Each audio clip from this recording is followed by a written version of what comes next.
तो student welcome back to my YouTube channel Arihant lecture. Guys आज के इस वीडियो में हम बात करेंगे कक्षा 10 हिंदी 2024 बोर्ड में आने वाले हिंदी के 60 सबसे महत्वपूर्ण बहुविकल्पीय प्रश्न, ये पूरे किताब से। ठीक है, मैं 100% गारंटी देता हूं कि इससे बाहर आपके बोर्ड एग्जाम में एक भी बहुविकल्पीय प्रश्न नहीं आएंगे। बोर्ड एग्जाम में एक एक नंबर की महत्व होता है। ठीक है, और इसके साथ ही साथ अगर हमारे मैथ कमजोर है, ठीक है, इंग्लिश कमजोर है या अदर सब्जेक्ट साइंस कमजोर है, तो हम हिंदी में 70 में 70 नंबर फोड़ सकते हैं। ये अगर मैं आपको इससे बाहर एक भी ऑब्जेक्टिव क्वेश्चन आपके बोर्ड एग्जाम में नहीं आएंगे और आपका बोर्ड एग्जाम ना 20 मार्क्स बिल्कुल अभी का अभी पक्का हो जाएगा अगर आप इस वीडियो को देख रहे हो। ठीक है, आपने अगर इस वीडियो पे क्लिक किया तो आप एक लकी इंसान हो, क्योंकि आपके बोर्ड एग्जाम में हिंदी में 70 में 70 नंबर लाने से कोई नहीं रोकने वाला है। ठीक है, मैं 100% गारंटी देता हूं कि इससे बाहर एक भी ऑब्जेक्टिव क्वेश्चन आपके बोर्ड एग्जाम में नहीं आएंगे। ठीक है, देखो आपके बोर्ड एग्जाम में 20 अंक मार्क्स के ऑब्जेक्टिव क्वेश्चन आते हैं और इसका आंसर आपको ओएमआर शीट पे देना होता है और इसके लिए बोर्ड आपको 1 घंटे का समय प्रोवाइड कराती है और इसके लिए आपको एक क्वेश्चन को हल करने के लिए बोर्ड 3 मिनट का समय आपको देता है। ठीक है, तो इस चीज का आपको ख्याल रखते हुए यहाँ पे है, सबसे पहले है कि 22 फरवरी को 100% पक्का आएगा। खंड अ आपको मिलेगा बहुविकल्पी टाइप के प्रश्न। सबसे पहला क्वेश्चन है कि आचार्य रामचंद्र शुक्ल प्रसिद्ध है नाटककार के रूप में, कवि के रूप में, आलोचक के रूप में कि उपन्यासकार के रूप में। ठीक है, तो आपके आचार्य रामचंद्र शुक्ल जो प्रसिद्ध है वो आलोचक के रूप में प्रसिद्ध है, यानी ऑप्शन नंबर आपका यहाँ पे सी करेक्ट हो गया। ठीक है, इसके बाद दूसरा क्वेश्चन है यहाँ पे कि जन्मेजय का नाग यज्ञ के रचयिता कौन है? जयशंकर प्रसाद, महादेवी वर्मा, मुंशी प्रेमचंद, राम कुमार वर्मा। ठीक है, तो जन्मेजय का नाग यज्ञ जो है वो जयशंकर प्रसाद जी की रचना है। ठीक है, तीसरा क्वेश्चन है कि मैला आंचल के रचनाकार है राजेंद्र यादव, शिवानी, अमृतसर, फणीश्वर नाथ रेणु। ठीक है, अमृत राय है, ये राजेंद्र यादव है कि शिवानी है कि अमृत राय है कि फणीश्वर नाथ रेणु? तो महिला आंचल के लेखक आपके फणीश्वर नाथ रेणु है। चौथा क्वेश्चन की कलम का सिपाही किस विधा पर आधारित रचना है? जीवनी है कि आत्मकथा है कि कहानी है कि नाटक है? ठीक है, तो कलम की सिपाही जो अमृत राय जी का है ये जीवनी है। पांचवा क्वेश्चन है कि महादेवी वर्मा प्रसिद्ध है कथाकार के रूप में, उपन्यासकार के रूप में, रेखा चित्र के रूप में, एकांकीकार के रूप में। ठीक है, तो आपकी जो महादेवी वर्मा प्रसिद्ध है वो रेखा चित्र के रूप में प्रसिद्ध है। ठीक है, छठवां क्वेश्चन है इतवृत्तात्मकता प्रधान प्रवृत्ति है द्विवेदी युग की, भारतेंदु युग की, प्रगतिवादी युग की, प्रयोगवादी युग की? ठीक है, तो ये द्विवेदी युग की विशेषता है। किस युग की विशेषता है? प्रधान प्रवृत्ति है द्विवेदी युग की। सातवां क्वेश्चन है कि प्रयोगवाद का प्रारंभ हुआ था सन 1936 ईस्वी से, सन 1943 ईस्वी से, सन 1953 से, सन 1960 ईस्वी से। ठीक है, तो प्रयोगवाद का जो प्रारंभ हुआ था वो सन 1943 ईस्वी में किया गया था। ठीक है, प्रथम तार सप्तक का प्रकाशन भी 1943 ईस्वी में किया था, जिसे सच्चिदानंद धीरानंद वातास्यान अज्ञा जी ने किया था। ये भी वेरी वेरी इंपॉर्टेंट क्वेश्चन है, बोर्ड एग्जाम में पूछता भी है। इसके बाद आठवां जो क्वेश्चन है, ठीक है, छायावाद में महेश माने जाते हैं जयशंकर प्रसाद को, सूर्यकांत त्रिपाठी निराला को, सुमित्रा नंदन पंत को कि महादेवी वर्मा को? ठीक है, तो यहाँ पे आपके जो माने जाते हैं वो सूर्यकांत त्रिपाठी निराला को छायावाद में महेश माना जाता है। नवा क्वेश्चन है रीतिबद्ध कवि है ठाकुर है कि आलम है कि बिहारी है कि देव है? ठीक है, तो ये जो आपके देव है ना ये रीतिबद्ध कवि है। बिहारी तो किस काल के हैं आपको कमेंट बॉक्स में कमेंट करके बताना है, लेकिन यहाँ पे देव जो है वो रीतिबद्ध कवि है। इसके बाद 10वां क्वेश्चन की जगत विनोद के रचनाकार है पद्माकर है, मतीराम है, देव है, रसखान है? ठीक है, तो यहाँ पे आपका ये जो जगत विनोद के रचनाकार वो पद्माकर है। कौन है? पद्माकर। इसके बाद 11 नंबर क्वेश्चन की जे ही दिसी बैठे नारद फूली सो दिसी ते ही न बिलो की भूली, पुनि पुनि मुनि उकसही अकुलाही देखी दशा हर ठान मुस्काही। अब देखो यहाँ पे मुस्काही आ ही गया है तो हंसना हास्यरस हो गया। ठीक है, आपके 10th में या तो हास्यरस आएगा या तो करुण रस आएगा। ठीक है, हास्य का स्थायी भाव हास होता है, करुण का शोक होता है। कभी कभी ये भी पूछ देता है कि हास्य का स्थायी भाव क्या होता है? हास होता है। करुण रस का स्थायी भाव का क्या होता है? शोक होता है। तो यहाँ पे ये वीर है कि शांत है कि हास्य है कि श्रृंगार? आपका हास्य रस है। ठीक है, इसके बाद 12 नंबर क्वेश्चन की अलंकार का शाब्दिक अर्थ क्या है? आनंद है, वस्त्र है, आभूषण है कि विराम है? ठीक है। तो देखो अलंकार का जो शाब्दिक अर्थ होता है वो आभूषण होता है।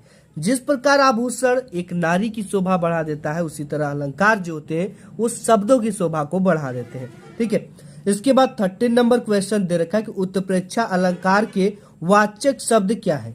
मानो जानो, जनहु जानो, मनहु मानो, मनु जनु, ये सभी। ठीक है। तो आपके जो उत्प्रेक्षा अलंकार है उसमें ये सभी वाचक शब्द होते हैं। मनहु मानो, जनहु जानो, मानो जानो, मनु जनु, ये सब क्या है, इसके वाचक शब्द है। यानी इसके एग्जाम्पल में, इसके आप एग्जाम्पल की बात करोगे तो इसमें ये सब शब्द जरूर आएंगे। अगर ये सब शब्द आ जाते हैं तो आप जान लो कि वहां पे उत्प्रेक्षा अलंकार है। इसके बाद नेक्स्ट है यहाँ पे 14 नंबर की उपसंहार में उपसर्ग है। हमने बताया आपको कि उपकार जो है, जैसे हमने यहाँ पे लिखा, तो ये उप जो है ना, इसमें क्या लगा हुआ है, ये उपसर्ग है। ये क्या है, उपसर्ग है। तो यहाँ पे उपसंहार में जो उपसर्ग होगा ये क्या होगा, उप होगा इसमें भी। तो ऑप्शन नंबर बी आपका करेक्ट हो जाएगा। ठीक है। नेक्स्ट आपकी बात 15 नंबर क्वेश्चन की क्रिसमस 25 दिसंबर को मनाया जाता है। वाक्य का कर्तृवाची परिवर्तन है। ठीक है। यानी कि मैंने आपको एक चीज बता दूं कि यहाँ अगर आप ऐसी आपके बोर्ड एग्जाम में आता है तो यहाँ पे देख रहा है कि कौन सा टेंस है। ठीक है। यहाँ पे आप देखते हो कि ये प्रेजेंट टेंस है, प्रेजेंट इंडिफिनिट है, सिंपल प्रेजेंट जिसे हम कहते हैं। क्रिसमस 25 दिसंबर को मनाएंगे, क्रिसमस 25 दिसंबर को मनाया जाएगा, क्रिसमस 25 दिसंबर को मनाते हैं, क्रिसमस 25 दिसंबर को मनाया गया। ठीक है। तो यहाँ पे प्रेजेंट की बात कर रहा है, ता है ती है, तो आपको उसी वाक्य को करेक्ट मानना है कि जिसमें ता है ती है लगा हो। ठीक है। यानी अगर ये प्रेजेंट की बात कर रहा है तो यहाँ पर भी प्रेजेंट होना चाहिए। ठीक है। तो ऑप्शन नंबर सी आपका करेक्ट हो गया। इसके बाद 16 नंबर क्वेश्चन है कि चंद्रशेखर पद में समास है। ठीक है। द्वंद्व समास है, द्विगु समास है, बहुब्रीहि समास है, तत्पुरुष समास है। ठीक है।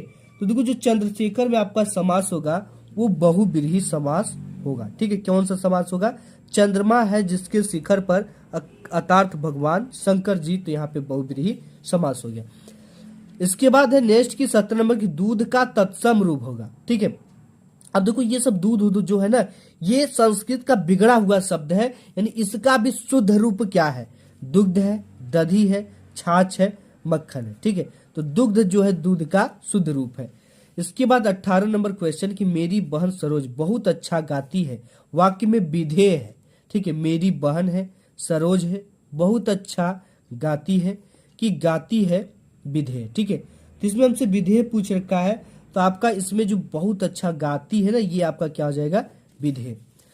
इसके बाद 19 नंबर क्वेश्चन की युष्मद का षष्ठी विभक्ति बहुवचन रूप है। युष्माकम, त्वया, यूयम, त्वत। ठीक है। तो यहाँ पे ये युष्माकम जो है ये आपका करेक्ट हो जाएगा। इसके बाद 20 नंबर क्वेश्चन है कि रहमान यहाँ नहीं आया था, रेखांकित पद का परिचय है। यानी ये जिसके नीचे रेखा खींचा गया है इसी का हमको परिचय बताना है। ठीक है। ये क्या है, तो देखो ये जो है आपका ना, ये स्थानवाचक है। यहाँ का मतलब एक स्थान को दिखा रहा है, स्थानवाचक। और ये क्रिया की विशेषता भी बता रहा था, ये क्रिया विशेषण हो गया। आया था। ठीक है। आया था जो है क्रिया की विशेषता है, आया था, आना मतलब क्रिया की विशेषता। था ऑप्शन नंबर आपका डी करेक्ट हो जाएगा। इसके बाद यहाँ से नेक्स्ट आपका 21 नंबर जो क्वेश्चन स्टार्ट होता है, क्या भूलू क्या याद करूं किस विधा की रचना है। जीवनी है, आत्मकथा है, नाटक है, कि संस्मरण है। इसके बाद यहाँ पे इसका जो करेक्ट ऑप्शन हो जाएगा क्या भूलू क्या याद करूं का, ये आत्मकथा की विधा है। ठीक है। ऑप्शन नंबर बी करेक्ट होते हुए। और यहाँ पे दूसरा है अनंत प्रकाश के लेखक है जयप्रकाश भारती, धर्मवीर भारती, राम कुमार वर्मा, रांगे राघव। ठीक है। देखो इस बार हमें बोर्ड एग्जाम में 98% लाना है, और हमें 98% लाने से कोई नहीं रोक सकता, क्योंकि हमारी तैयारी ऐसी है कि किसी की औकात नहीं कि हमें 98% लाने से रोक दे। और हमें इस बार स्टेट लेवल में अपना एक रैंक हासिल करना है। और आप जब 22 फरवरी के उस पेपर को देकर आओगे ना, तो आप इसी वीडियो को खोल कर आओगे, कहोगे कि सर मैंने फोन करा गया, 20 नंबर का पूरा फंसा था। ठीक है। तो यहाँ पे अनंत प्रकाश के लेखक की जयप्रकाश भारती की, धर्मवीर भारती की, राम कुमार वर्मा की, रांगे राघव जी है। तो यहाँ पे जयप्रकाश भारती आपके अनंत प्रकाश के लेखक है। इसके बाद तीसरा क्वेश्चन की बाण भट्ट की आत्मकथा किस विधा की रचना है। ये नाटक है कि उपन्यास है कि जीवनी है कि आत्मकथा है। तो ये आपकी उपन्यास है। क्या है आपकी उपन्यास। नेक्स्ट देखते हैं चौथा नंबर। नेक्स्ट आपका चौथा नंबर क्वेश्चन है कि निम्नलिखित में संस्मरण लेखक है महादेवी वर्मा, जयशंकर प्रसाद, डॉक्टर नगेंद्र प्रताप नारायण मिश्र। ठीक है, तो आपकी जो महादेवी वर्मा जी ये संस्मरण की लेखिका है। इसके बाद है 5वां नंबर की उपन्यास सम्राट माने जाते हैं श्याम सुंदर दास, मुंशी प्रेमचंद, जयशंकर प्रसाद, महादेवी वर्मा। ठीक है, तो मुंशी प्रेमचंद को उपन्यास सम्राट माना जाता है। 6वां क्वेश्चन की रीति मुक्त कवि है देव की, मतीराम की, आलम की, कबीरदास जी। ठीक है, तो जो रीति मुक्त आपकी कवि है वो कौन है यहाँ पे, आलम ये। ठीक है, इसके बाद 7वां नंबर क्वेश्चन की गागर में सागर भरना सूक्ति किस कवि के लिए प्रसिद्ध है, कबीरदास जी के लिए, तुलसीदास जी के लिए, सूरदास जी के लिए कि बिहारी जी के लिए। ये बिहारी जी के लिए प्रसिद्ध है। ठीक है, गागर में सागर भरना। 8वां क्वेश्चन की दीप शिखा की रचना है पंत की, जयशंकर प्रसाद की, महादेवी वर्मा की कि निराला की। ठीक है, तो जो दीप शिखा है ये आपका महादेवी वर्मा जी की प्रमुख रचना है। 9वां क्वेश्चन की प्रेम वाटिका के लेखक है रसखान है, मतीराम है, केशवदास जी हैं कि भूषण जी है। ठीक है, तो देखो जो प्रेम वाटिका के आपके रचनाकार है वो रसखान जी है। इसके बाद 10 नंबर क्वेश्चन की ग्राम्या के रचयिता है राम नरेश त्रिपाठी, सुमित्रा नंदन पंत, नरेंद्र शर्मा की सच्चिदानंद हीरानंद वातास्यायन अज्ञे जी। ठीक है, तो यहाँ पे आपके सुमित्रा नंदन पंत जो है ये ग्राम्या के रचनाकार है। 11 क्वेश्चन की विकृति वेशभूषा आकार चेष्टाएं किस रस का आलंबन विभाव है। ठीक है, तो ये हास्य रस का आलंबन विभाव, क्योंकि हास्य को देखकर, विकृति रूप को देखकर, वेशभूषा को देखकर, लोगों की आकार को देखकर, लोगों की चेष्टाओं को देखकर हमारे मन में जो भाव उत्पन्न होता है उसे हम हास्य रस कहते हैं। 12 नंबर क्वेश्चन है कि लिखकर लोहित लेख डूब गया दिन मणि आहा, व्योम सिंधु सखी देख तारक बुध बुध दे रहा, इन पंक्तियों में छंद है। ठीक है, छंद के लिए सबसे पहले हमको इसकी मात्राओं को गिनना पड़ेगा। ठीक है, जब आप इसमें गिनोगे, देखो आप में 2 ही छंद है, एक सोरठा है और एक रोला है। ठीक है, तो 2 ही छंद आपके बोर्ड एग्जाम में आएंगे। तो यहाँ पे ये जो है ना ये सोरठा छंद का उदाहरण है। ठीक है, सोरठा छंद के पहले और तीसरे में 11 मात्रा तथा दूसरे और चौथे में 13 मात्राएं होती है, वहीं 11 और 13 मात्राओं पे यति होता है। यहाँ पे हम गिन लेंगे तो ये पता चल जाएगा। ठीक है, इसके बाद 13 नंबर क्वेश्चन की भज मन चरण कमल अनिवासी उपयुक्त पंक्ति में अलंकार है, उपमा अलंकार है, रूपक अलंकार है, यमक अलंकार है कि उत्प्रेक्षा अलंकार है। ठीक है, तो यहाँ पे आपको ध्यान देना है, इसमें ये रूपक अलंकार है, इसमें भज मन चरण कमल अनिवासी। ठीक है, यानी कि यहाँ पे भेद रहित आरोप आया है, तो यहाँ पे कौन सा अलंकार होगा, रूपक अलंकार होगा। 14 नंबर क्वेश्चन की अमोल शब्द में उपसर्ग जड़ा हुआ है, तो अमोल में तो पहले अ ही जुड़ा है, तो ये अ ही वाला करेक्ट हो जाएगा। ठीक है, 15 नंबर क्वेश्चन की तस्मै तद शब्द की किस विभक्ति और वचन से संबंधित रूप है, तृतीया बहुवचन, चतुर्थी एकवचन, द्वितीया द्विवचन, पंचमी एकवचन। ठीक है, तो यहाँ पे आपका जो करेक्ट ऑप्शन होगा वो आपका इसमें से होने वाला है ये चतुर्थी एकवचन। ठीक है, तस्मै देखते हो ना आप, चतुर्थी और एकवचन में आता था, आपका ऑप्शन नंबर बी करेक्ट हो जाएगा।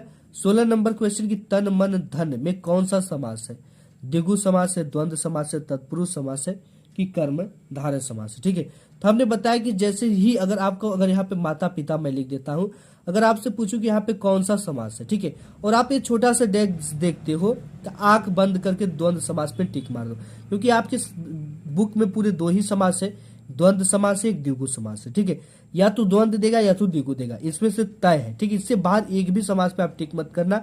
देखो यहाँ पे हमने बताया कि 2 शब्दों के बीच में इस तरह का डैश आता है। ठीक है, तो वहां पे द्वंद्व समास होगा ही होगा। अगर यहीं पे अगर लिख देता कि माता और पिता, ठीक है, माता और पिता, या तो इसी को लिख देता कि तन और मन और धन, तो भी यहाँ पे कौन सा समास होता है, द्वंद्व, क्योंकि द्वंद्व समास में और शब्द का लोप पाया जाता है और न लगाकर इसमें डैश लगा दिया जाता है। ठीक है, तो यहाँ पे द्वंद्व अगर ये द्विगु देगा तो चौराहा 4 राहों का समूह, पंचमुखी 5 मुखों का समूह, ऐसे पूछ देता है द्विगु समास से। तो यहाँ पे 17 नंबर क्वेश्चन की कामदेव का पर्यायवाची है, अनंग है कि काम है कि मनोज है कि ये सभी है। ठीक है, तो यहाँ पे 17 नंबर क्वेश्चन की कामदेव का पर्यायवाची है, अनंग है कि काम है कि मनोज है कि ये सभी। ठीक है, तो देखो जो कामदेव का पर्यायवाची हो गया आपका ये सभी होगा। ठीक है, क्योंकि अनंग, काम, मनोज और ये सभी का जैसे ही आपको ये सभी आता है बोर्ड एग्जाम में तो 99% ये करेक्ट होने का चांस रहता है। ठीक है, तो ये करेक्ट हो गया। इसके बाद 18 नंबर क्वेश्चन है कि माता जी ने प्रकाश को बाजार भेजा है वाक्य में उद्देश्य है। ठीक है, माता जी ने बाजार भेजा प्रकाश को, माता जी ने प्रकाश को। ठीक है, तो इसमें हमसे पूछ रखा है कि प्रकाश को बाजार भेजा, वाक्य में उद्देश्य क्या है, उद्देश्य माता जी का क्या है। ठीक है, ये हमसे पूछ रखा है, तो यहाँ पे माता जी ने, ये इसका उद्देश्य है। ठीक है, नेक्स्ट देखते हैं। नेक्स्ट यहाँ पे 19 नंबर क्वेश्चन है कि यह मेज मुझसे टूट गई, वाक्य का कर्तृवाच्य में परिवर्तन है। यह मेज मुझसे टूट गई थी, यह मेज मैंने तोड़ी, यह मेज मैं तोड़ूंगा, यह मेज मेरे द्वारा तोड़ी जाएगी। ठीक है, तो यहाँ पे आप भी मेज मत तोड़ना, यह मेज मेरे द्वारा तोड़ी है। ठीक है, गई है तोड़ी है, बात वही हो गई। यहाँ पे हमने बताया कि आपको टेंस देखना है। इसके बाद यहाँ पे 40 नंबर पे ये आता है आपका, दादाजी प्रतिदिन समाचार पत्र पढ़ती है। ठीक है, दादी जी है यहाँ पे। रेखांकित पद का परिचय क्या होगा, ये हमसे पूछ रखा है। तो यहाँ पे ये अकर्मक क्रिया है, स्त्रीलिंग है, एक वचन है, भूतकाल है, कर्मवाच्य है। ठीक है, पढ़ती है, तो ये ऑप्शन नंबर सी आपका करेक्ट हो जाएगा। नेक्स्ट देख लेते हैं। यहाँ पे नेक्स्ट 41 नंबर है, गोदान के लेखक कौन है, गुलाब राय है, मुंशी प्रेमचंद जी है, जयशंकर प्रसाद है कि राजेंद्र यादव है। ठीक है, तो गोदान की जो लेखक है मुंशी प्रेमचंद जी है, इनकी काफी ये प्रसिद्ध रचना है। नेक्स्ट देखते हैं। इसके बाद यहाँ पे 42 नंबर क्वेश्चन की निम्नलिखित में से भगवत शरण उपाध्याय जी की रचना है। प्रतिशोध है, भूले बिसरे चित्र है, आवारा मसीहा है, ठूठा आम है। ठीक है, तो यहाँ पे जो ठूठा आम है ये भगवत शरण उपाध्याय जी की रचना है। एंड यहाँ पे 43 नंबर क्वेश्चन की लहरों का राजहंस किस विधा पर आधारित रचना है। ठीक है, ये मोहन राकेश जी का है, लेकिन ये कौन सी विधा ये हमसे पूछेगा, नाटक है, एकांकी है, कहानी है कि उपन्यास है। ठीक है, तो ये जो लहरों का राजहंस है आपका, ये क्या है, नाटक है। ठीक है, नाटक है, नाटक विधा है। इसके बाद यहाँ पे चौथा नंबर क्वेश्चन है, ये 44, जय पराजय रचना के लेखक है मोहन राकेश, उपेंद्र नाथ अस्त, अज्ञे जी की जयशंकर प्रसाद जी। ठीक है, तो यहाँ पे उपेंद्र नाथ अस्त के हैं जय पराजय के लेखक। नेक्स्ट क्वेश्चन है कि राजेंद्र यादव की प्रतीक्षा किस विधा की रचना है, नाटक है कि कहानी है कि निबंध है कि उपन्यास है।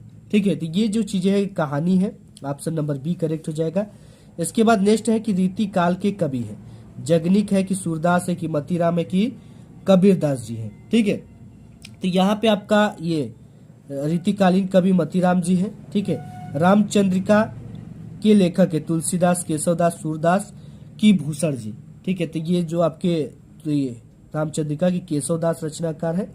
इसके बाद है 48 नंबर क्वेश्चन की छायावादी युग की प्रवृत्ति यानी कि विशेषता है, शोधक का विरोध, युद्धों का सजीव वर्णन, प्रकृति का मानवीकरण, भक्त की प्रधानता। ठीक है, तो यहाँ पे आपका क्या हो जाएगा, ये प्रकृति का मानवीकरण, ऑप्शन नंबर सी करेक्ट हो जाएगा। इसके बाद नेक्स्ट है कि महादेवी वर्मा की रचना, साकेत की प्रिय प्रवास की यामा की कामयानी। ठीक है, तो यहाँ पे आपकी यामा जो है ये महादेवी वर्मा जी की रचना है।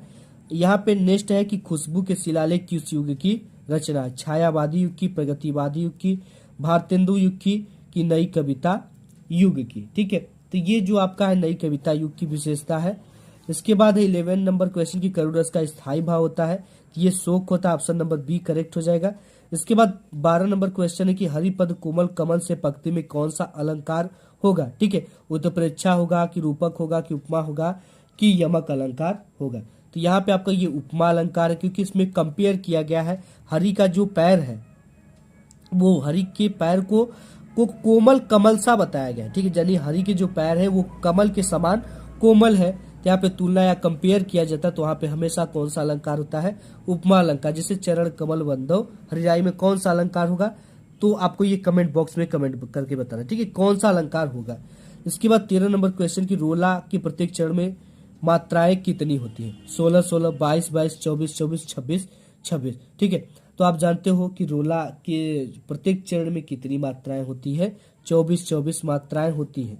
ठीक है, इसके बाद 14 नंबर क्वेश्चन की अभिमान शब्द में प्रयुक्त उपसर्ग है, तो यहाँ पे अभी जो है ये क्या है, उपसर्ग है, तो मान है कि अभी की अप की तो यहाँ पे अभी वाला ऑप्शन करेक्ट हो जाएगा। इसके बाद 15 नंबर क्वेश्चन की तव किस सर्वनाम शब्द का रूप है, अस्मत् का, युष्मत् का, तद का कि पद का। ठीक है, तो ये आपका हो जाएगा युष्मद का, किसका, युष्मद का। माता पिता में समास है, द्विगु है कि द्वंद्व है कि तत्पुरुष है कि अव्ययी भाव समास है। हमने बताया यहाँ पे छोटा सा डैश लग जाए और शब्द का लोप होता है, यहाँ पे जो भी होगा तो द्वंद्व समास होगा। ठीक है, इसके बाद 17 नंबर क्वेश्चन की कमल का पर्यायवाची है नीर है कि नलीन है कि नीरद है कि निरधि है। ठीक है, तो आपको एक चीज ध्यान देना है 17 नंबर क्वेश्चन में कि ये नलीन जो है ना, ये कमल का पर्यायवाची, नीरद बादल का है, नीर पानी का है। ठीक है, ये निरधि अलग है, तो नलिनी ऑप्शन नंबर करेक्ट हो जाएगा बी। नेक्स्ट देखते हैं। नेक्स्ट यहाँ पे 18 नंबर की जब मधु भाषण दे रही थी तब पिताजी के मित्र वहां आ निकले। वाक्य में वाक्य है, ठीक है, सरल वाक्य है, मिश्र वाक्य, संयुक्त वाक्य है कि उपवाक्य है। तो यहाँ पे ये जो होगा ना, ये मिश्र वाक्य, क्योंकि इसमें मधु भाषण दे रही थी और इसमें पिताजी का आगमन होता है, पिताजी के मित्र का आगमन हो जाता है, यानी मिश्रित कई लोग हो गए, तो ये मिश्र वाक्य हो जाएगा। 19 नंबर क्वेश्चन की कर्मवाच्य के विषय में सही नहीं है। वाक्य में कर्म की प्रधानता होती है, क्रिया का लिंग वचन पुरुष कर्म के अनुसार होता है, क्रिया सदैव सकर्मक होती है, कर्ता सदैव प्रथमा विभक्ति का होता है। ठीक है, तो यहाँ पे आपके 19 नंबर में कर्ता सदैव प्रथमा विभक्ति का होता है, ये वाला ऑप्शन करेक्ट हो जाएगा। इसके बाद 20 नंबर क्वेश्चन है कि सर्वनाम पदों के परिचय में बताया जाता है, क्या बताया जाता है ये हमको बताना। ठीक है, भेद बताया जाता है, लिंग बताया जाता है, वचन कारक पुरुष, ये चीजें बताई जाती है। ऑप्शन नंबर ए ही आपका करेक्ट हो जाएगा। इसके बाद नेक्स्ट है आपका एक, ये देख लो 8 क्वेश्चन मैं आपको बताऊंगा, वेरी वेरी इंपॉर्टेंट, इससे बाद एक भी क्वेश्चन नहीं आने वाला, आप ये निश्चिंत हो जाना। गुनाहों के देवता उपन्यास के जो रचयिता है वो कौन है? मुंशी प्रेमचंद जी है कि धर्मवीर भारती है कि आचार्य रामचंद्र शुक्ल है कि रामधारी सिंह दिनकर है। ठीक है, तो गुनाहों के देवता आपके धर्मवीर भारती लिखे, ऑप्शन नंबर बी करेक्ट हो जाएगा। सेवा सदन के लेखक है प्रेमचंद की जयशंकर प्रसाद की यशपाल की अज्ञे जी। ठीक है, तो मुंशी प्रेमचंद जी सेवा सदन के रचनाकार है। कलम का सिपाही में किस साहित्यकार का जीवन परिचय मिलता है? जयशंकर प्रसाद का, प्रेमचंद का, अमृत राय का कि दिनकर जी का मिलता है। ठीक है, तो ये जो मिलता है आपका मुंशी प्रेमचंद जी को, इसको लिखे हैं अमृत राय जी, लेकिन इसमें किसकी रचना किया है? इनके जीवन परिचय हमको मुंशी प्रेमचंद जी के मिलते हैं। ठीक है, तो आपको ये ध्यान देना, बहुत सारे बच्चे कलम का सिपाही और अमृत राय मार के चले आएंगे। ठीक है, तो मुंशी प्रेमचंद जी के जीवन का इसमें पूरा वर्णन किया गया है। चौथा क्वेश्चन की दीपदान एकांकी के लेखक है। ठीक है, दीपदान एकांकी के लेखक डॉक्टर राम कुमार वर्मा जी है। आवारा मसीहा के जो रचनाकार है वो विष्णु प्रभाकर जी है। छायावाद की जो विशेषता है वो आपकी क्या है? ये प्रकृति का मानवीकरण। इसके बाद 7वां क्वेश्चन की साकेत महाकाव्य के रचयिता कौन है? ठीक है, साकेत महाकाव्य के रचयिता मैथिली शरण गुप्त है।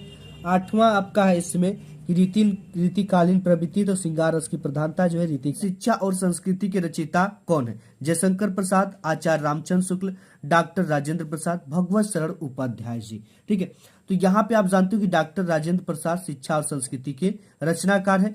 दूसरा क्वेश्चन है कि ठलुआ क्लब के रचनाकार है गुलाब राय है कि यशपाल है कि ये सच्चिदानंद हीरानंद वाताश्यन अज्ञे जी है कि मोहन राकेश है। तो देखो यहाँ पे जो ठलुआ क्लब है इसके जो रचनाकार वो गुलाब राय जी है, ये काफी प्रसिद्ध इनकी रचना है। इसके बाद तीसरा क्वेश्चन है कि आत्मकथा लेखक है प्रेमचंद यानी मुंशी प्रेमचंद, हरिवंश राय बच्चन जी, जयशंकर प्रसाद, महादेवी वर्मा जी। तो यहाँ पे आपके जो हरिवंश राय बच्चन ये आत्मकथा के लेखक है। ठीक है, इसके बाद चौथा नंबर क्वेश्चन की कलम का सिपाही किस विधा पर आधारित रचना है? देखो बोर्ड एग्जाम में ऐसे ही क्वेश्चन पूछेगा, आप तो जान रहे कि ये अमृत राय जी का कलम का सिपाही, बट इसकी विधा क्या है ये हमसे पूछेगा। नाटक है कि निबंध है कि जीवनी है कि आत्मकथा? ठीक है, तो ये आपका जीवनी विधा है, ऑप्शन नंबर सी आपके करेक्ट हो जाएंगे। एंड 5 नंबर क्वेश्चन की निराला की साहित्य साधना के लेखक कौन है? रामविलास शर्मा, यशपाल, मुंशी प्रेमचंद जी की अज्ञे जी। तो यहां से आपका रामविलास शर्मा जी निराला साहित्य साधना के लेखक, ऑप्शन नंबर ए आपके करेक्ट हो जाएंगे। एंड 6ठा नंबर क्वेश्चन है कि द्विवेदी युग के कवि हैं। ठीक है, मैथिली शरण गुप्त है कि भारतेंदु हरिश्चंद्र है कि प्रताप नारायण मिश्र है कि महादेवी वर्मा है। तो देखो द्विवेदी युग के जो कवि हैं वो मैथिली शरण गुप्त जी है। ठीक है, ये काफी प्रसिद्ध कवि हैं द्विवेदी युग के। 7वां क्वेश्चन है कि कविता में ब्रज भाषा का प्रयोग किस युग की प्रवृत्ति यानी किस युग की विशेषता? वेरी इंपॉर्टेंट, जितने भी ये ऑब्जेक्टिव हैं, आपने अगर अभी तक वीडियो को लाइक नहीं किया तो वीडियो को एक लाइक कर देना, इससे हम लोग को मोटिवेट मिलता है। ठीक है, और यहाँ पे छायावाद युग की कि द्विवेदी युग की कि भारतेंदु युग की कि प्रयोगवादी युग की। ठीक है, तो यहाँ पे हमारा भारतेंदु युग की कविता में ब्रजभाषा का प्रयोग किस युग की प्रवृत्ति है? तो भारतेंदु युग की। 8वां नंबर क्वेश्चन है कि प्रयोगवादी कविता की प्रमुख विशेषता क्या है? अति यथार्थता, विद्रोह का स्वर, बौद्धिकता की प्रधानता, उपयुक्त सभी। ठीक है, तो मैं आपको बता दूं जैसे उपयुक्त सभी आता है ना आपके बोर्ड एग्जाम में, तो ये 99.99% ठीक है करेक्ट होने के चांसेस है। तो राख बंद कर अगर आपको नहीं पता तो उपयुक्त सभी है, तो इसी को मार देना। इसके बाद नवा क्वेश्चन है कि रीति काल का समय है क्या है। ठीक है, संवत 1050 से 1375 बीसवी, 1375 से 1720 भी, संवत 1700 से 1920 भी, संवत 1900 से आज तक। ठीक है, तो जो रीति काल का समय माना गया है वो आपका संवत 1700 से 1920 तक माना गया है। एंड नेक्स्ट है आपका यहाँ पे 10 नंबर क्वेश्चन की रीति मुक्त कवि कौन है। मतीराम है कि आलम है कि पंत है कि जयशंकर प्रसाद है। ठीक है, तो आलम जो है ना ये रीति मुक्त कवि है, ऑप्शन नंबर बी आपके करेक्ट हो जाएंगे। 11 नंबर क्वेश्चन की शोक विकल सब रोबही रानी रूपुशील बलु तेज बखानी में प्रयुक्त रस है। ठीक है, तो यहाँ पे आप जानते हो कि जो आपका करुण रस होता है उसका स्थायी भाव शोक है। ठीक है, आप में दो ही रस है, या तो हास्य या तो करुण रस है, तो आप में दो ही का आएगा। ठीक है, तो यहाँ पे आया है करुण रस का, तो ऑप्शन नंबर आपका बी करेक्ट हो जाएगा। इसके बाद 12 नंबर क्वेश्चन की माया दीपक नर पतंग पंक्ति में कौन सा अलंकार है। ठीक है, उपमा अलंकार है कि रूपक अलंकार है कि उत्प्रेक्षा अलंकार है कि यमक अलंकार है। तो देखो यहाँ पे ध्यान देना आपको, ये माया दीपक नर पतंग पंक्ति में कौन सा अलंकार होगा, यमक अलंकार। क्या होगा, यमक अलंकार। ठीक है, एक ही शब्द आते हैं लेकिन उसके दो अर्थ होते हैं, यहाँ पे यमक अलंकार होता है। 13 नंबर क्वेश्चन की रोला के प्रत्येक चरण में कितनी मात्राएं होती है। ठीक है, रोला देखो एक सम्मात्रिक छंद होता है, इसमें 4 चरण होते हैं और ये दोहे का उल्टा होता है। सबसे बड़ी बात तो ये है 16 है कि 18 है कि 22 है कि 24 है। ठीक है, रोला में प्रत्येक जो मात्राएं होती है वो 24 मात्राएं होती है। प्रत्येक चरण की बात पूछ रहे। ठीक है, प्रत्येक चरण में कितनी मात्राएं होती है, तो 24 मात्राएं होती है। तो ये ऑप्शन नंबर आपका डी करेक्ट हो जाएगा। 14 नंबर क्वेश्चन की अनु सरल शब्द में उपसर्ग है। तो यहाँ पे हमने बताया जैसे यहाँ पे अगर हम उपकार लिख दें, ठीक है, उपकार लिख दे तो उप क्या है, इसका उपसर्ग है। ठीक है, आगे जुड़कर दो शब्द या एक शब्द बनता है, एक शब्द का निर्माण होता है, तो उसे उपसर्ग कहते हैं। जो आगे जुड़ता है, अ है कि अ है, अन है कि अनु है कि सरल है। ठीक है, तो यहाँ पे आपका अनु वाला ऑप्शन करेक्ट हो जाएगा। ठीक है, 15 नंबर क्वेश्चन है कि युष्मद प्रतिपादिक के तृतीया एक वचन का रूप है। त्वाम है कि त्वया है कि तुभ्यम है कि तव है। ठीक है, तो यहाँ पे आपका ऑप्शन नंबर ये त्वया करेक्ट हो जाएगा। ठीक है, युष्मत प्रतिपादित के तृतीया एक वचन का रूप त्वया होगा। नेक्स्ट देखते हैं कौन सा है। ठीक, हम 40 इंपॉर्टेंट देखेंगे। तो यहाँ पे नेक्स्ट आपका है 16 नंबर की भवानी शंकर पद में समास है। द्विगु समास है कि द्वंद्व है कि तत्पुरुष है कि कर्म धारय समास है। ठीक है, अब देखो यहाँ पे हमने बताया कि ये भवानी और शंकर। ठीक है, जैसे यहाँ पे ये इस तरह से लिखा हुआ है कि भवानी और डैश लगाकर शंकर।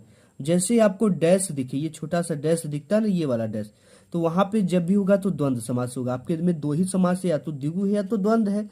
ठीक है, तो यहाँ पे जो होगा द्वंद्व समास होगा। जैसे माता पिता दे दिया और एक छोटा सा डैश लगा दिया, तो यहाँ पे कौन सा समास हो जाएगा, द्वंद्व समास हो जाएगा। ठीक है, तो अगर चौराहा आ जाता, पंचमुखी आ जाता, तो इसमें द्विगु समास जो होता है ये संख्यावाचक होता है। द्वंद्व समास में और शब्द का लोप होता है।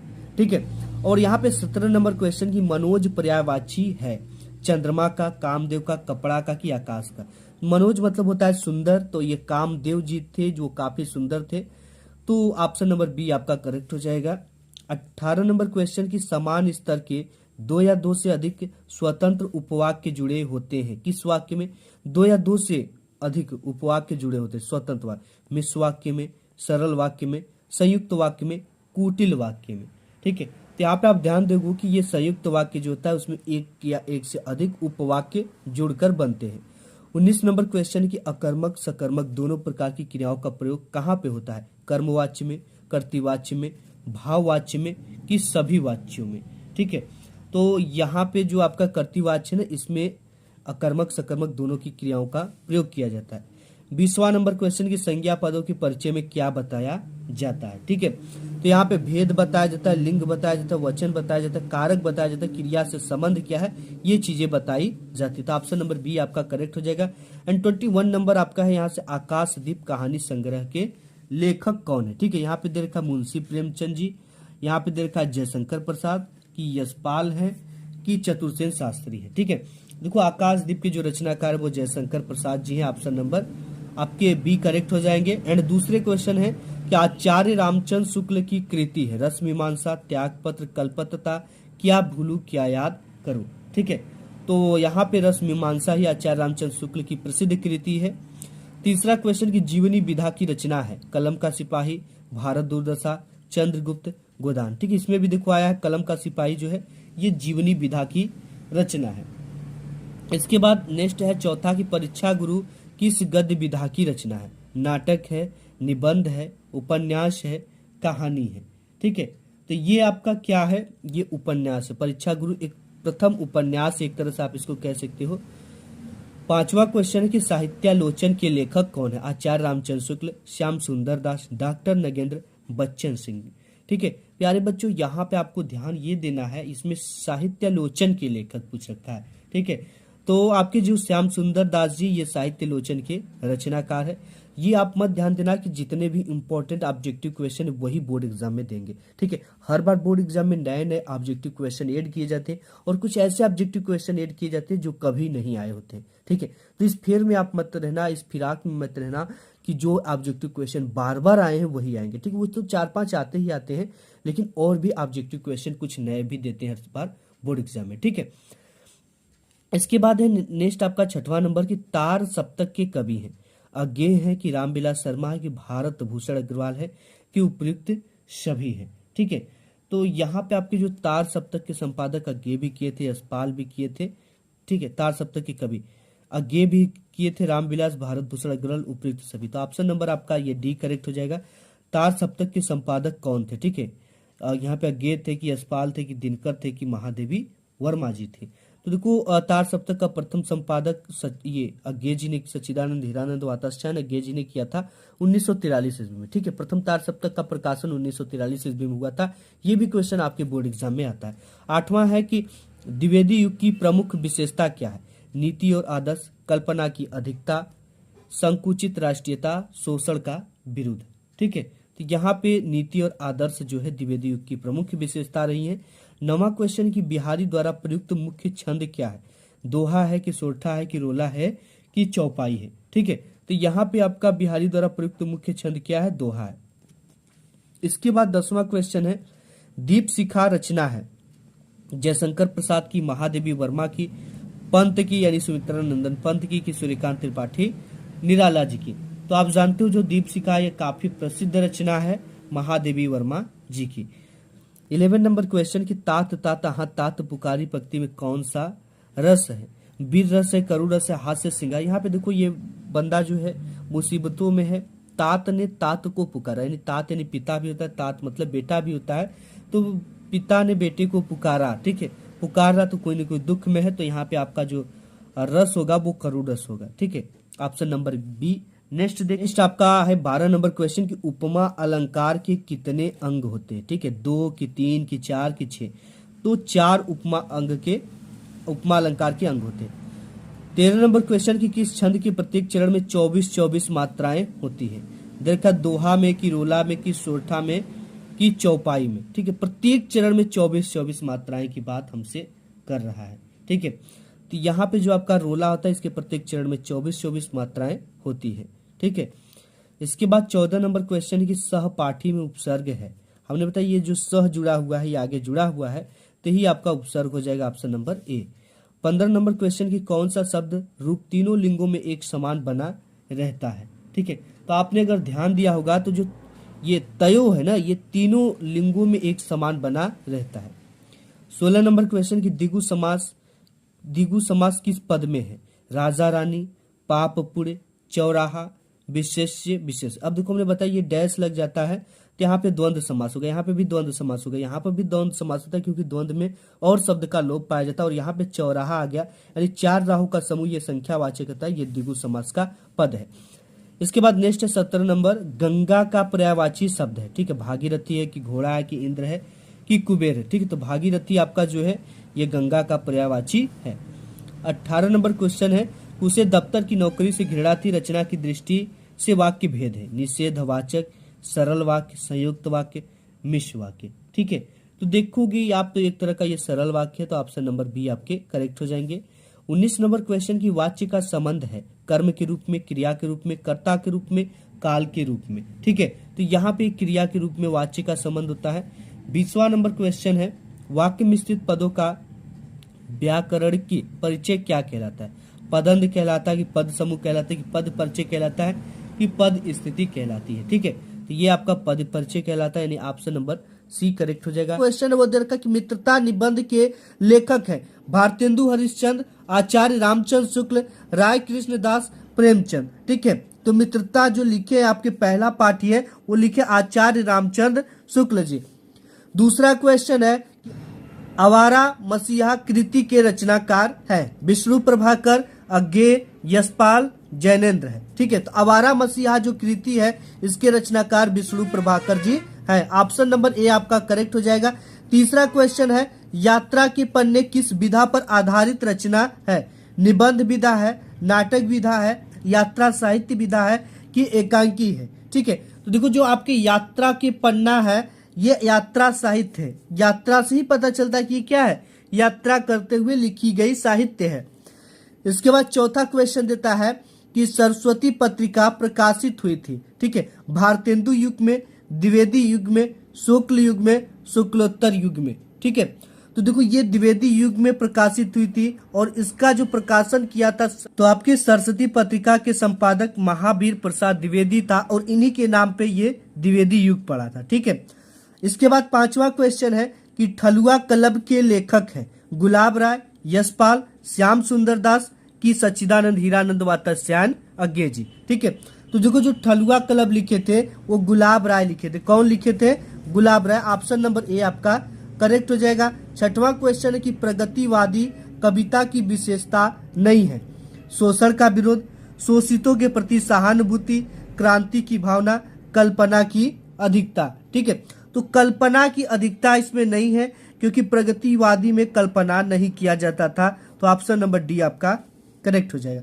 सातवां क्वेश्चन है कि साकेत किस युग की रचना है? भारतेंदु युग की, द्विवेदी युग की, छायावादी युग की, प्रयोगवादी युग की? ठीक है, तो ये आपकी जो साकेत है ये किस युग की है? द्विवेदी युग की रचना। ठीक है, साकेत जो है द्विवेदी युग की रचना। और साकेत को किसने लिखा है अगर आप जानते हो तो कमेंट बॉक्स में जरूर कमेंट करना ताकि मैं भी देखूं कि आपकी तैयारी कैसी चल रही। आठवां क्वेश्चन है कि रीतिकालीन कवि है तुलसीदास, सूरदास, मतीराम, कबीरदास? ठीक है, तो देखो यहाँ पे जो आपके मतीराम है ये रीतिकालीन कवि है। इसके बाद नौवां क्वेश्चन है कि तीसरा सप्तक कब प्रकाशित हुआ था, यानी तीसरा तार सप्तक कब प्रकाशित किया गया था? पहला तो 1943 में किया गया था, 1951 की, 1959 की, 1979 ईस्वी में। ठीक है, तो ये आपका किया गया था 1959 ईस्वी में। ऑप्शन नंबर आपका सी करेक्ट हो जाएगा। ठीक है, नेक्स्ट देख लेते हैं। 10वां नंबर क्वेश्चन आपका है कि रीति सिद्ध कवि है बिहारी है कि देव है कि मतीराम है कि घनानंद है? ठीक है, तो रीति सिद्ध कवि आपके बिहारी जी हैं। नेक्स्ट है 11 नंबर क्वेश्चन कि हास्य रस का स्थायी भाव है उत्साह है कि शोक है कि हास्य है कि रति है? ठीक है, तो ये हास्य आप में दो ही रस है। ठीक है, एक हास्य एक करुण है। हास्य का हास्य होता है और करुण का शोक होता है। ठीक है, तो यहाँ पे 12 नंबर क्वेश्चन है कि हरिपद कोमल कमल से काव्य पंक्ति में अलंकार है? उपमा अलंकार है, रूपक अलंकार है, उत्प्रेक्षा अलंकार है कि यमक अलंकार? ठीक है, तो यहाँ पे कौन सा आपका अलंकार है? उपमा अलंकार। ठीक है, ये क्या किया गया है? तुलना किया गया है, यानी हरिपद कोमल कमल से, यानी हरि के जो पैर है उनकी तुलना कमल के फूल से किया गया, यानी कमल के फूल के समान मुलायम सुंदर है। तो जहां भी तुलना आ जाए वहां पे उपमा अलंकार होता है। 13 नंबर क्वेश्चन कि सोरठा में कितने चरण होते हैं? देखो सोरठा में तो 4 चरण होते हैं। कितने चरण होते हैं? इसके विषम चरणों में 11-11 मात्रा, यानी पहले और तीसरे में 11-11 तथा दूसरे और चौथे में 13-13 मात्राएं होती है। तो 4 चरण होते हैं, तो ऑप्शन नंबर बी आपका करेक्ट हो जाएगा। ठीक है, इसके बाद 14 नंबर क्वेश्चन कि अमर शब्द में उपसर्ग जुड़ा हुआ है। जैसे यहाँ पे अगर कोई शब्द आप जैसे उपकार लिखोगे, ठीक है, एक शब्द बना और इसमें जो उपसर्ग जुड़ा हुआ है उप, तो यहाँ पे जो अ है ना ये क्या हुआ है? उपसर्ग जुड़ा हुआ है। तो आपका ऑप्शन नंबर अ की अनु की सह की अभी, तो अ वाला करेक्ट हो जाएगा। ठीक है, 15 नंबर क्वेश्चन है तम का विभक्ति और वचन है प्रथमा एक वचन, द्वितीया एक वचन, षष्ठी बहुवचन, द्वितीया एक वचन। ठीक है, तो ये जो आपका करेक्ट ऑप्शन इसमें से हो जाएगा वो द्वितीय होगा ये और एक वचन का रूप होगा। 16 नंबर क्वेश्चन की उत्थान पतन में समास है। अब देखो यहाँ पे ध्यान क्या देना आपको, द्विगु समास है कि द्वंद्व है कि तत्पुरुष है कि अव्ययी भाव समास है। देखो आपके 10th में केवल द्विगु और द्वंद्व ही पढ़ाया जाता है और जब भी करेक्ट ऑप्शन होगी तो द्वंद्व होगा या द्विगु होगा, ठीक है। लेकिन कैसे पहचानना कि 100% की द्वंद्व है कि द्विगु है, ये छोटा सा आप डैश देख रहे हो ना, ये छोटा सा डैश, ये दो शब्दों के बीच में जब भी आ जाए तो वहां पे आपका कौन सा समास होगा, ये चीज आपको क्लियर रखना है, ठीक है। वहां पे द्वंद्व समास होगा। कौन सा समास होगा? द्वंद्व। जैसे अगर हम यहाँ पे लिखे माता और इस तरह का डैश लगा दे पिता, और इसमें अगर आपसे पूछा जाए कि इसमें कौन सा समास होगा तो इसमें द्वंद्व समास होगा। अगर यही चीजें दे देता माता और पिता, ठीक है, तो भी कौन सा समास होता? द्वंद्व समास, क्योंकि द्वंद्व समास में और शब्द का लोप होता है और न लगाकर ये छोटा सा डैश लगा देता है, ठीक है। तो यहाँ पे आपका द्वंद्व समास होगा। और ये द्विगु समास जैसे आ जाएगा चौराहा, ठीक है, पूछ देगा चौराहा में कौन सा समास है तो इसमें द्विगु समास होगा। इसमें संख्यावाचक होता है द्विगु, ठीक है। चौराहा पंचमुखी आ गया, 5 मुखों का समूह, ये द्विगु समास है, ठीक। यही दो ठो आपके बोर्ड एग्जाम में आएंगे, या तो द्वंद्व आएगा या तो द्विगु आएगा, ठीक है। यही दो आपको ट्रिक पता रहना चाहिए। 17 नंबर क्वेश्चन है कि गृह शब्द का पर्यायवाची शब्द है। आलय है, ने है, कर है कि नीर है, ठीक है। तो गृह का क्या होता है? आलय। आलय मतलब घर। 18 नंबर क्वेश्चन है वाक्य में उद्देश्य के विषय में जो बात की जाती है वो क्या कहलाती है? क्रिया कहलाती है, विधेय कहलाती है, कर्म कहलाती है कि कर्ता कहलाती है, ठीक है। तो ये आपकी क्या कहलाती है? विधेय कहलाती है।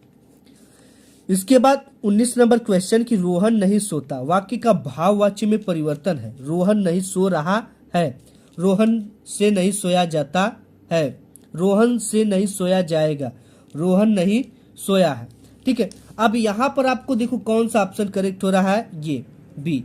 अब आपको एक चीज देखना, अगर इसमें ता है ती है तो यहाँ पर भी ता है ती है लगा होना चाहिए। अगर ये प्रेजेंट की बात करता है तो यहाँ पर भी प्रेजेंट होगा।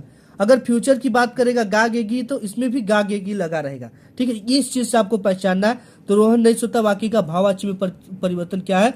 रोहन से नहीं सोया जाता है। ऑप्शन नंबर बी करेक्ट हो जाएगा।